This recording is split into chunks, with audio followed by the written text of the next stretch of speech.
हाँ जी। तो स्टूडेंट्स हम पढ़ रहे थे ख्याति के बारे में, गुडविल के बारे में हम पढ़ रहे थे। आगे का थ्योरेटिकल जो भी पोर्शन है उसमें पहला कॉन्सेप्ट है ख्याति के मूल्यांकन की आवश्यकता। ख्याति के मूल्यांकन की आवश्यकता। हमें गुडविल के वैल्यूएशन की जरूरत क्यों पड़ी? ठीक है, हमें गुडविल के वैल्यूएशन की जरूरत क्यों पड़ी, कब पड़ती है, क्यों पड़ी या कब पड़ती है?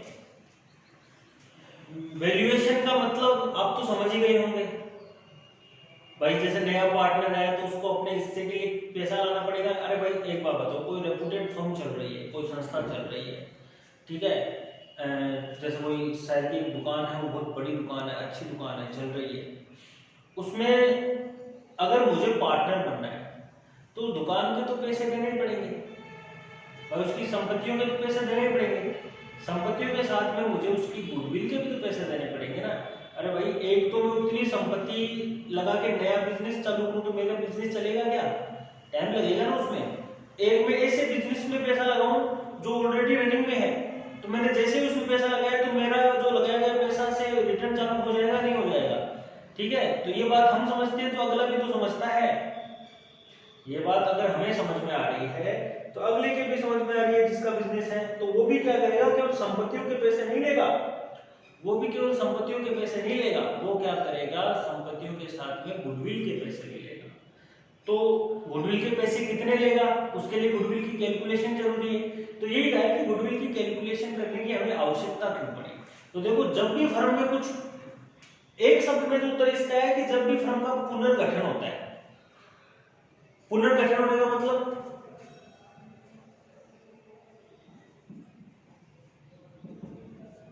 साझेदार का नया प्रवेश।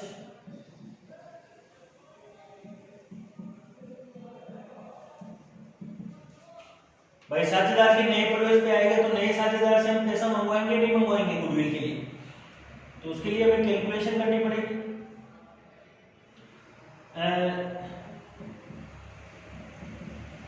साझेदार की मृत्यु या फिर निवृत्ति की स्थिति में, कोई साझेदार अगर मर जाएगा तो उसका उत्तराधिकारी उस बिजनेस से अपने पैसे निकालेगा या फिर बिजनेस को चलाएगा। निवृत्ति होगी तो वो खुद अपने पैसे लेके जाएगा।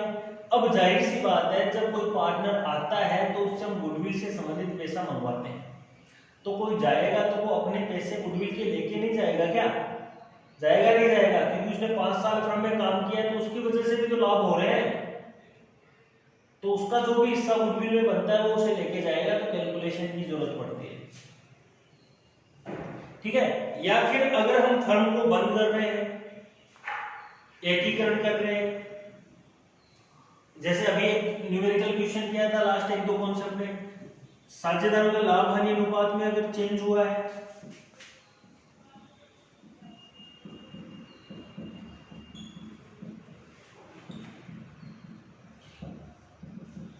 साझेदारों के लाभ हानि अनुपात में अगर परिवर्तन हुआ है तो भी गुडविल की कैलकुलेशन करनी जरूरी है।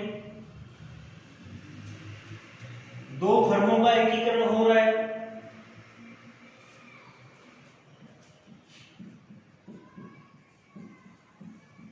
एकीकरण का मतलब हो गया दोनों फर्में मिलकर एक में, जैसे अभी हुआ है ना रिलायंस और फेसबुक में अनुबंध हुआ है, नहीं हुआ? तो दोनों में से कुछ पोर्शन एक हो चुका है, ठीक है। तो दो फर्मों का एकीकरण अगर ऐसा होता है तो उस स्थिति में उनकी गुडविल की कैलकुलेशन करनी पड़ेगी।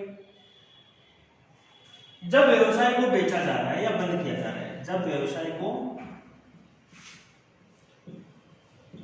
बेचा जा रहा है, जब व्यवसाय को बेचा जा रहा है, अगर बिजनेस को बेचा जा रहा है तो कोई दुकान अगर अपने बेचेगा तो दुकान की चालू हालत में उसकी जो गुडविल है, उसकी मार्केट रेपुटेशन है, उसके भी तो पैसे लेगा वो उससे, ठीक है। तो ऐसी स्थिति में भी गुडविल का कैलकुलेशन किया जाता है। एक छोटा सा थ्योरेटिकल क्वेश्चन है। इसके आगे एक और क्वेश्चन है जो हम अभी करते हैं।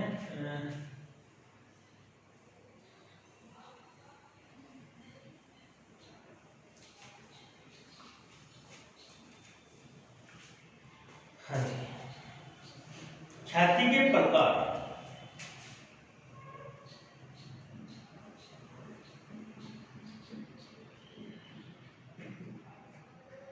ख्याति के प्रकार देखो दो प्रकार है। एक तो है क्रय की परचेज की हुई ख्याति, एक है स्व अर्जित ख्याति, क्रय की गई ख्याति।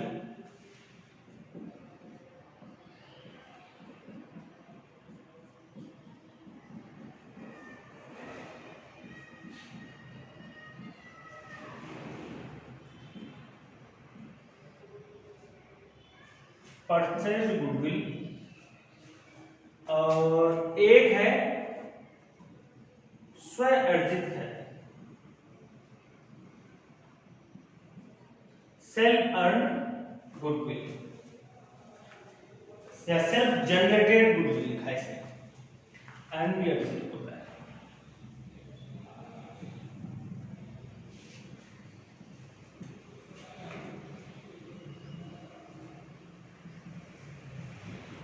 हाँ जी, ये दो प्रकार की ख्याति होती है, इन दोनों को अपने को हल्का सा समझना पड़ेगा। नाम से स्पष्ट है, अगर हम ख्याति किसी फर्म की खरीद लें, अगर हम ख्याति किसी फर्म की खरीद लें, सपोज करो मेरी क्या बताऊंगा आपको, ख्याति खरीदने का मतलब किसी फर्म में अपना हिस्सा लगा देना, उसका नाम ले लेना। ठीक है, जैसे सपोज करो आज के टाइम कोई मार्केट में बहुत अच्छा प्रोडक्ट चल रहा है, उसकी एजेंसी मैंने ले ली, तो मेरी जो दुकान है उसकी रेपुटेशन ऑटोमेटिक बढ़ेगी नहीं बढ़ेगी? बढ़ेगी नहीं बढ़ेगी? बढ़ेगी ना भाई। ठीक है, तो वही बात है। तो मैंने उसकी एजेंसी ले ली, अब एजेंसी लेने के लिए कुछ पैसा, कुछ सिक्योरिटी वगैरह कुछ भी जमा करवाना पड़ेगा। गुडविल हमने क्या कर ली, परचेज कर ली, या फिर किसी के फर्म को हमने खरीद लिया। मेरी एक दुकान चल रही है, कपड़े की दुकान है, और पास में कपड़े का बड़ा शोरूम है, मैंने उस शोरूम को खरीद लिया, और दोनों का, मेरी दुकान और वो शोरूम एक ही मालिक की हो गई नहीं हो गई? तो एक ही फर्म हो गई। जनरली अगर हम उसको दिखाएं तो एक फर्म में दिखा सकते हैं, कंफर्म नहीं है एक फर्म हो, दिखा सकते हैं एक मालिक की है। तो मेरी जो गुडविल है उसमें ऑटोमेटिक है, मेरे फर्म की गुडविल ऑटोमेटिक बढ़ेगी नहीं बढ़ेगी? तो ख्याति क्रय की जा सकती है। अब देखो क्रय की ख्याति में होगा क्या, मुझे पैसा देना पड़ेगा अगले को, खरीदूंगा मैं तो अगले को पैसा देना पड़ेगा। और किसी सपोज अगले की मैंने दुकान खरीदी है, दुकान मैंने खरीदी और दुकान में मैंने अगले को कहा कि भाई अगले को 10 लाख रुपए दिए। कितने दिए? 10 लाख रुपए दिए। ये तो मैंने उसको परचेज अमाउंट दी है, ठीक है, मेरे परचेज वैल्यू। बाद में मैंने उसकी संपत्तियों का कैलकुलेशन किया तो वहां कितने मिले? 8 लाख रुपए की असेट्स मिली। कितनी मिली? असेट्स मिली 8 लाख रुपए की। तो देखो अब मैं बेवकूफ थोड़ी हूं जो 8 लाख रुपए की चीज के 10 लाख रुपए दूंगा, नहीं दूंगा। ऐसी स्थिति में जो 2 लाख रुपए हैं वो मैंने किसके दिए हैं? इस फर्म की गुडविल के दिए हैं। किसके दिए हैं? इस फर्म की गुडविल के दिए हैं। तो कई बार इससे संबंधित एक छोटा सा न्यूमेरिकल पूछ सकते हैं। फॉर्मूला इसने दिया है, गुडविल बराबर परचेज कंसीडरेशन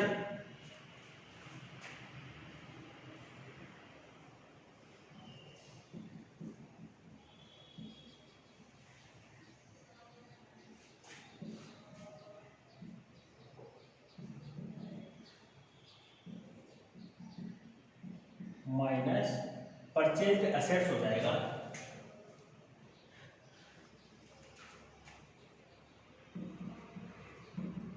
नेट एसेट्स, ठीक है।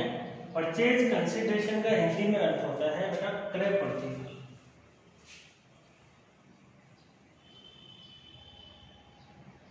ठीक है, क्रय प्रतिफल। हमने जो क्रय किया उसके बदले में प्रतिफल कितना चुकाया? शुद्ध संपत्तियां,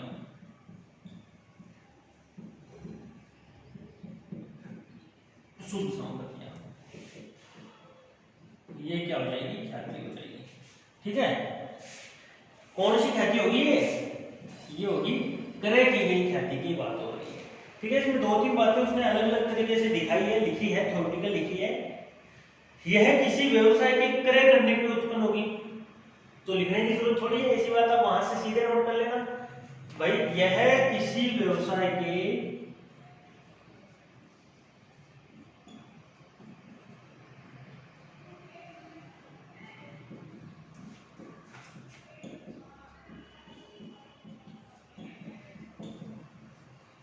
क्रय करने पर उत्पन्न होगी। सीधी सी यार लॉजिकल बात है, कोई बिजनेस हम खरीद के लाएंगे तभी भाई, तभी खरीदी गई है यार, खरीदी गई ख्याति है तो खरीदने पे आएगी।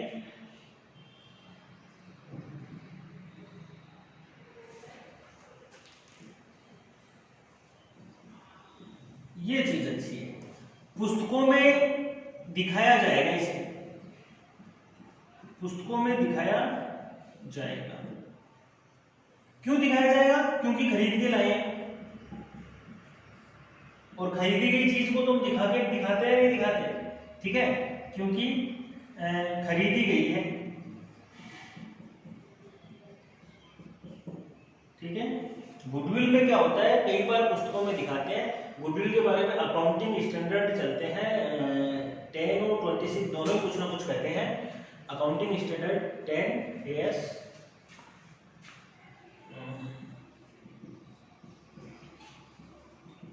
AS 26 आपकी बुक में देखना पड़ेगा, है या नहीं है, एनसीईआरटी में तो था। अकाउंटिंग स्टैंडर्ड लेखा मानक 10 और लेखा मानक 26, वो दोनों ही गुडविल के बारे में कुछ न कुछ थोड़ा बहुत बताते हैं। और वहां से बताने पे हमें ये आइडिया मिलता है कि जो गुडविल होती है उसको हम पुस्तकों में जनरली नहीं दिखाते हैं, जनरली हम पुस्तकों में नहीं दिखाते हैं। पुस्तकों में दिखाने का मतलब संपत्ति है, तो मतलब बैलेंस शीट में जनरली हम नहीं दिखाते हैं। लेकिन अगर कोई गुडविल परचेज की गई है तो उसने कहा कि अगर गुडविल आपकी परचेज की गई है तो उसे आपको गुडविल को कहां दिखाना है, बुक्स में दिखाना है, ठीक है, क्योंकि खरीदी गई है, खरीदी गई है तो एज ए संपत्ति से ट्रीट करेंगे। इसके बारे में अब जब आप अकाउंटिंग करोगे तो आपको खुद को समझ में आएगा कि खाती कभी हम दिखाएंगे कभी नहीं दिखाएंगे, जनरली नहीं दिखाएंगे, ठीक है, ये बात है, जनरली नहीं दिखाएंगे।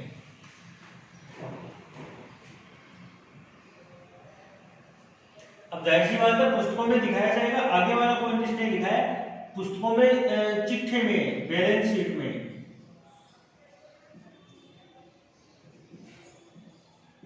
संपत्ति पक्ष में दिखाया जाएगा। तो ये तो इसने बना ही दिया, बाकी ये दोनों तो पॉइंट एक ही है। पुस्तकों में दिखाने का मतलब तो पुस्तकों में जहां उसकी जगह है वही तो दिखाओगे, और इसकी जगह कहाँ है, असेट्स है, असेट्स है तो संपत्ति पक्ष में दिखाएंगे, ठीक है। ये तो अब एक है स्व अर्जित ख्याति।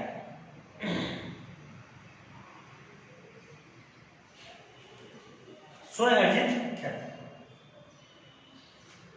भाई, स्व अर्जित ख्याति वो होती है जो फर्म अपने आप कमाती है, ठीक है। कोई दुकान, एक दुकान खोली गई है, साला से स्टैंड पे खोली गई है, आज खोली गई है, 5 साल बाद में उसको बढ़िया रनिंग में आ जाएगी तो उसकी वैल्यू बढ़ जाएगी नहीं बढ़ जाएगी, तो अपने आप कमाया, उस दुकान ने अपनी ख्याति अपने आप बनाई, ठीक है, खरीदी नहीं किसी से, स्व अर्जित ख्याति कहलाती है, सेल्फ जनरेटेड गुडविल कहलाती है, ठीक है। तो जाहिर सी बात है ये जनरेट कैसे होती है, व्यवसाय के अच्छे नाम,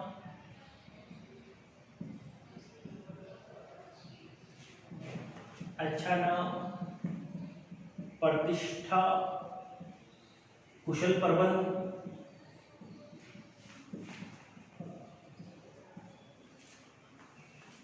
आदि से उत्पन्न होती है। समझ रहे हो इस बात को? अब इसकी अकाउंटिंग क्या करेंगे, अभी मैंने बताया लेखा मानक 10,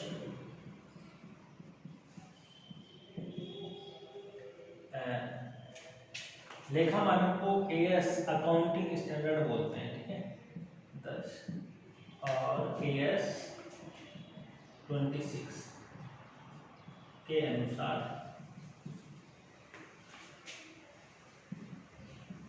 पुस्तकों में नहीं दिखाना चाहिए इसको,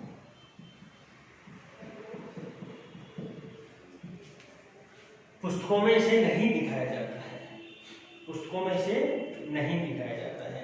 तो अब जब पुस्तकों में दिखाया ही नहीं जाता है तो फिर इसकी जरूरत कहां पड़ती है, तो इसकी जरूरत पड़ती है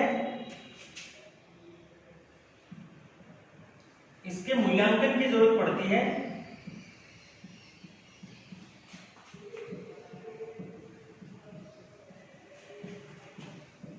फर्म के पुनर्गठन पर, क्योंकि पुनर्गठन पर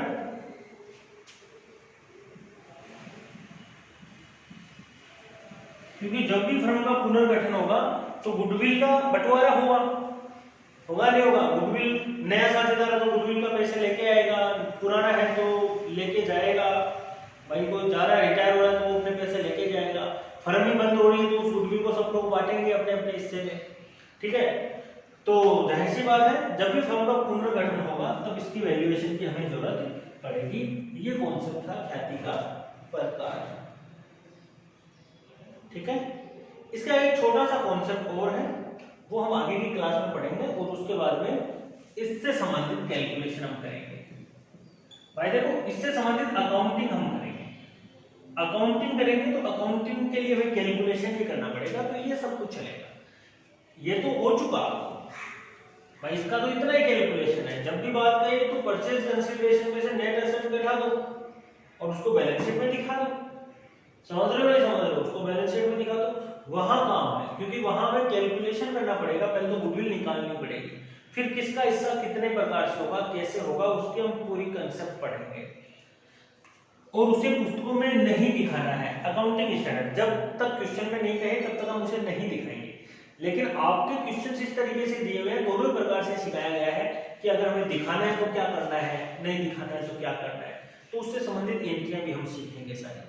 तो ये कॉन्सेप्ट पड़ेगा चलेगा अपने न्यूमेरिकल में, सेल्फ जनरेटेड गुडविल।